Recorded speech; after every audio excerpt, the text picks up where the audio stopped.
आज हमारे साथ एक ऐसे खास मेहमान मौजूद हैं, या यूँ कहें साधु संत समाज के एक ऐसे स्तंभ मौजूद है जिन्होंने अपने जीवन के आदर्शों के जरिए प्रभु श्री राम की जो आस्था है उसे घर घर तक पहुंचाया। आचार्य महामंडलेश्वर स्वामी अवधेशानंद गिरी जी महाराज हमारे साथ जुड़ गए हैं। बहुत स्वागत है स्वामी जी हमारे साथ जुड़ने के लिए। स्वामी जी वो कहते हैं कि होइए सोई जो राम रचि राखा, यानी प्रभु श्री राम ने हम सभी के जीवन में इस अवसर को दिया है। ये क्षण बेहद करीब है जहां पर प्रभु श्री राम का मंदिर बनकर तैयार हो रहा है। इस सबके हम साक्षी बन रहे हैं। सबसे पहले तो आपसे जानना चाहूंगी कैसा लग रहा है?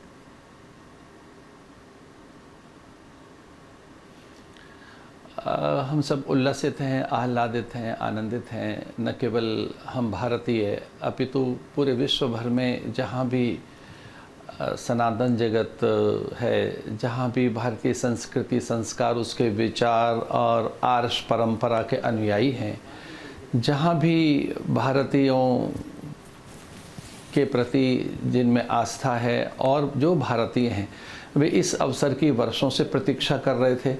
एक बड़े संघर्ष के बाद, बड़े विरोध के बाद हमें ये दिन सामने देखने को मिला है। ये घड़ी ऐसी है कि जब पूरा विश्व राममय है, पूरे विश्व में एक आध्यात्मिक उल्लास है, एक ऐसी भावनाएं हर मन में जो पहले कभी नहीं देखी गई। कण कण में जो राम है, जो रोम रोम में राम है, वो अब हर मन में राम जागृत हुए हैं। बिल्कुल स्वामी जी, बिल्कुल सही आप कह रहे हैं। और कई बड़ी बातों का जिक्र अभी आपने किया, जिसमें सबसे महत्वपूर्ण वो कोर्ट का फैसला जिसने पूरी तस्वीर को बदल दिया। तो आपने वो दौर भी देखा संघर्ष का, फिर वो कोर्ट का बड़ा फैसला आया, भूमि पूजन भी देखा, और अब प्राण प्रतिष्ठा की तारीख बेहद करीब है। ऐसे में जो बदलाव आपने देखा है, उस तस्वीर को जब आप देख रहे हैं, कभी लगा इस पूरे दौर के दौरान कि ये जो लड़ाई है ये अंतहीन हो सकती है?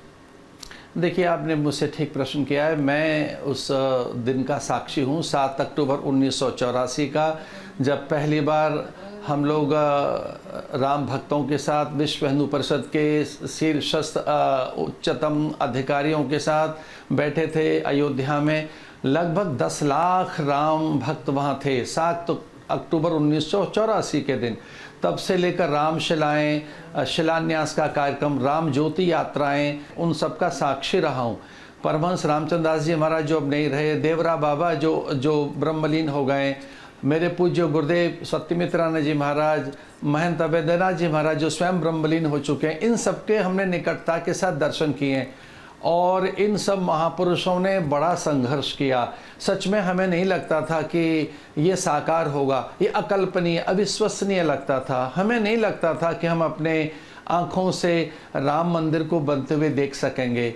मुझे कदाचित विश्वास नहीं होता था, लेकिन हमारा संघर्ष निरंतर रहा।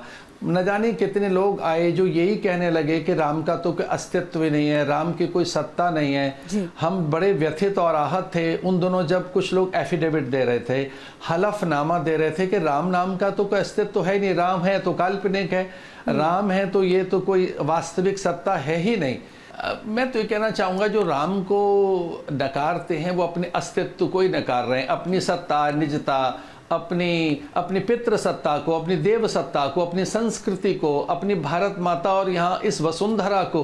राम को नकारने का अर्थ है, राम के विरोध में आने का अर्थ है, अथवा इस कार्यक्रम के विरोध में आने का अर्थ है कि समूची आप भारतीयता का विरोध कर रहे हैं, आप राष्ट्र का विरोध कर रहे हैं, आप उन मान मर्यादा और मान बिंदुओं का विरोध कर रहे हैं जिनसे आप जीवंत हैं, जिनसे आपका अस्तित्व है।